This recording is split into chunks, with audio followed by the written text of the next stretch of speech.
রহমানুর রহিম। আসসালামু আলাইকুম। আপনার আশেপাশে কুকুর বা বিড়াল আছে? চিন্তা করছেন কামড়ালে কি করবেন? জানেন কি, একবার র্যাবিস হলে জীবন রক্ষা করাই অসম্ভব। কিন্তু সুখবর হচ্ছে এটি 100% প্রতিরোধযোগ্য।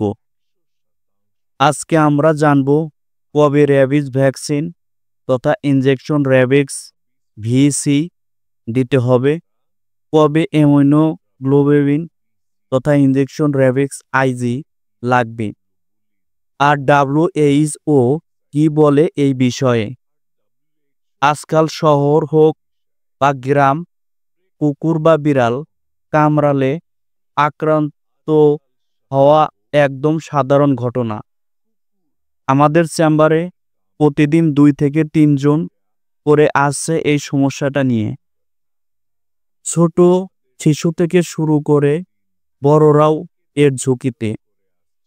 এটা শুধু ব্যথা বা ফোড়ার ব্যাপার না, র্যাবিক্স হলে পড়ায় সবসময়ই প্রাণঘাতী।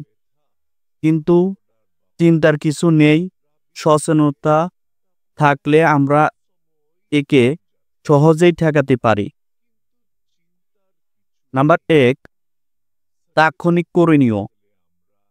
ধরুন কেউ কুকুর বা বিড়ালে কামড় দিল, তখন প্রথমেই কি করবেন? 1 নম্বর ধাপ, ক্ষতস্থানে 15 মিনিট ধরে পানি বা সাবান দিয়ে ধুয়ে ফেলুন।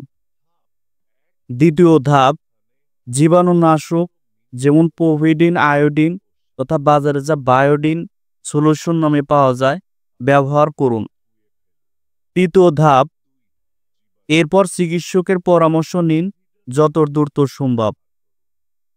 এই সাধারণ ধাপগুলো পারে আপনার জীবন বাঁচাতে।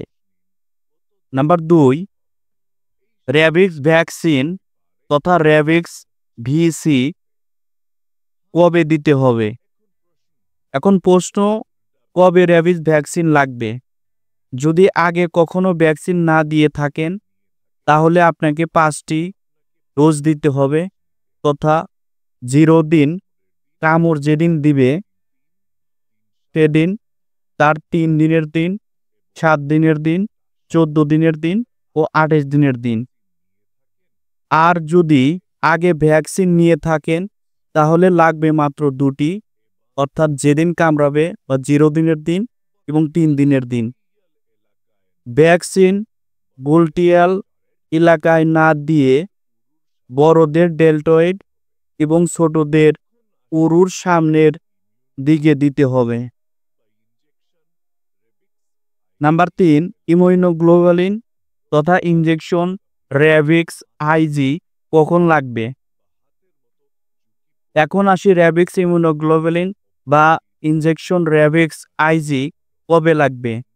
যখন কামড় গভীর, মাথা, মুখ বা হাতের মতো ঝুঁকিপূর্ণ স্থানে কামড়ে, অপরিচিত বা বন্য প্রাণী কামড়, যখন প্রাণীটি পাওয়া যাচ্ছে না বা মারা গেছে, তখন ইনজেকশন র্যাবিক্স আইজি দিতে হবে এবং সাথে 0টিতে ভ্যাকসিন দিতে হবে।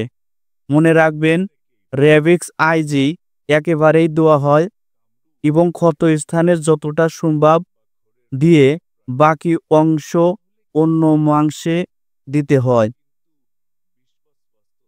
WHO নির্দেশনা ও ভুল ধারণা। নাম্বার 4, WHO নির্দেশনা ও ভুল ধারণা। অনেকেই ভাবে কামড় যদি একটু হালকা হয় বা ঘরোয়া পোষা প্রাণী হয় তাহলে কিছুই লাগবে না। কিন্তু WHO বলে এক্সপোজ যদি ক্যাটাগরি 3 হয়, মানে ত্বক ফেটে গেলে বা রক্ত বের হয়, তাহলে অবশ্যই ভ্যাকসিন ও ইমিউনোগ্লোবিন দরকার। ভুল ধারণা নয়, বিজ্ঞান আর সচেতনতাই পারে আপনাকে নিরাপদ রাখতে।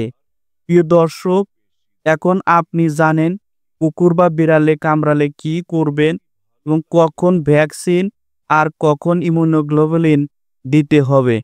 আসুন নিজের, পরিবার আর প্রতিবেশীদের নিরাপদ রাখতে ভিডিওটি ভালো লাগলে লাইক দিন, শেয়ার করুন আর সাবস্ক্রাইব করতে ভুলবেন না। বাংলাদেশ স্কুল অব জিপিতে থাকুন, শিখুন সহজভাবে, বিজ্ঞানসম্মতভাবে। ধন্যবাদ।